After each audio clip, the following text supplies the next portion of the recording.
बात हरियाणा की करते हैं। बीजेपी से जवाब मांगने निकली कांग्रेस का हरियाणा मांगे जवाब कार्यक्रम को लेकर रोहतक से कांग्रेसी सांसद दीपेंद्र हुड्डा हरियाणा के अलग अलग इलाकों में पहुंचते हैं। जनता से मिल रहे अपार समर्थन से वो गदगद दिखाई दे रहे हैं। जींद की धरती पर खड़े होकर दीपेंद्र हुड्डा ने कहा कि यह हरियाणा है, यहां बीजेपी को जवाब देना पड़ेगा। जींद में दीपेंद्र हुड्डा से खास बातचीत हुई, associate editor doctor Mahesh Kumar ने की। अपनी पदयात्राओं के सिलसिले को आगे बढ़ाते हुए नजर आ रहे हैं कांग्रेस पार्टी के सांसद दीपेंद्र सिंह हुड्डा। रोहतक से सांसद है। सर, मुझे बताइए कि आप पदयात्रा कार्यक्रम लेकर निकले थे हरियाणा प्रदेश के अलग अलग जिलों में, शहरी क्षेत्रों में।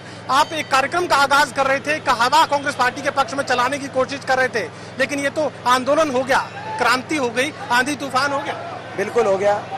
और हमारा ये अभियान तक कि हरियाणा मांगे हिसाब, क्योंकि बीजेपी की सरकार 10 साल की सरकार ने हरियाणा को विकास की पटरी से उतारकर आज बेरोजगारी में देश में नंबर 1, अपराध में देश में सबसे ज्यादा अपराध भारत सरकार बता रहा है। भारत सरकार की एनसीआरबी की रिपोर्ट बता रही है बेरोजगारी में नंबर 1, अपराध दर में नंबर 1, नशे में पंजाब से आगे निकल गया हरियाणा, महंगाई हरियाणा में सबसे ज्यादा, भ्रष्टाचार चरम पे, और हर वर्ग की अनदेखी, हर वर्ग को सड़क पे आना पड़ा और हर वर्ग के साथ सरकार ने इतनी अनदेखी करी।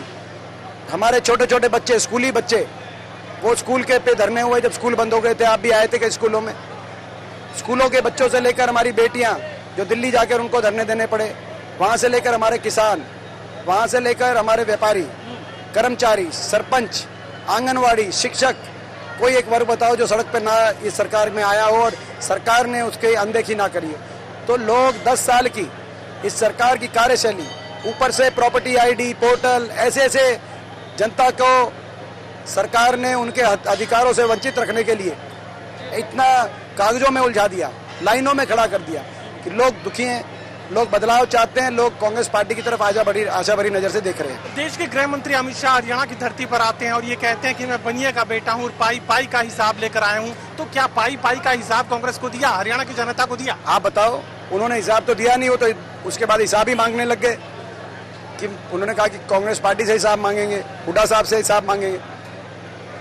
उन्होंने स्वयं अपने मुख्यमंत्री जी का नाम लिया नहीं, अपने पूर्व मुख्यमंत्री जी का नाम लिया नहीं, वो हुड्डा साहब का नाम लेते रहे और हमारे कांग्रेस के हरियाणा मांगे हिसाब कार्यक्रम का नाम लेते रहे। यानी कि कहीं ना कहीं अगर कुछ अच्छे काम किए होते तो अपनी परियोजना गिनवाते, अपने मुख्यमंत्रियों का नाम लेते कि इन मुख्यमंत्री ने ये किया और उस मुख्यमंत्री ने वो किया।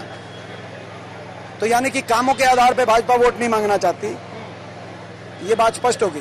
पिछली बार भारतीय जनता पार्टी की तरफ से दावा किया गया था अब की बार 75 पार, अब की क्या लगता है कितना पार भारतीय जनता पार्टी के लोग करने वाले? मैं समझता हूं कि इस बार हरियाणा में व्यापक बदलाव होगा और कांग्रेस पार्टी जितना भी जिसकी उम्मीद है उससे ज्यादा कांग्रेस पार्टी के पक्ष में बदलाव होने जा रहा है। ये जो भीड़ का सैलाब साथ चल रहा है, ये लगता है वोट में तब्दील होगा और ये भीड़ का सैलाब आखिर क्या कहता है, इसका मकसद क्या समझा जाए? आप खुद देखिए, मैं हर विधानसभा में जा रहा हूँ। ये हमारा जो अभियान है, ये अभियान घर घर तक भाजपा की विफलताओं को पहुंचाने का अभियान है और हमारे कांग्रेस के जो संकल्प हैं, जो हुड्डा साहब ने और चौधरी उदय भान जी ने जो संकल्प लोगों के सामने रखे हैं, जो कांग्रेस सरकार बनेगी तो हम क्या करेंगे, वो लोगों तक पहुंचाने के लिए घर घर जाने का अभियान है।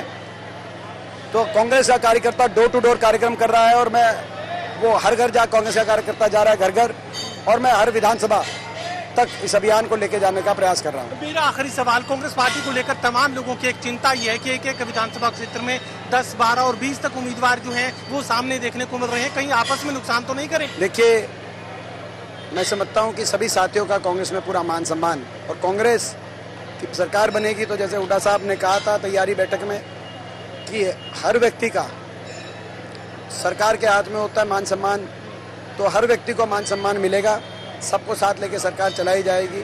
सबको पता है कांग्रेस की सरकार बन रही, तो ऐसे में स्वाभाविक है कि जो प्रत्याशी, संभावित प्रत्याशी जो प्रयास कर रहे हैं, कांग्रेस पार्टी के बहुत से कार्यकर्ता प्रयास करेंगे और सर्वे के आधार पर पार्टी के प्रक्रिया के अनुसार जिसको टिकट मिलेगी, मेरा ये विश्वास है बाकी लोग उनका साथ देंगे। चलिए, टोटल न्यूज़ से बातचीत के लिए आपका शुक्रिया। दीपेंद्र सिंह हुड्डा तूफानी रफ्तार अपने कार्यक्रम को देते हुए नजर आ रहे हैं। साथ ही बात कर रहे हैं कि उनकी पदयात्राओं में जुटने वाली भीड़ अब बदलाव की ओर इशारा कर रही है। सहयोगी कमल के साथ doctor Mahesh Kumar, total news.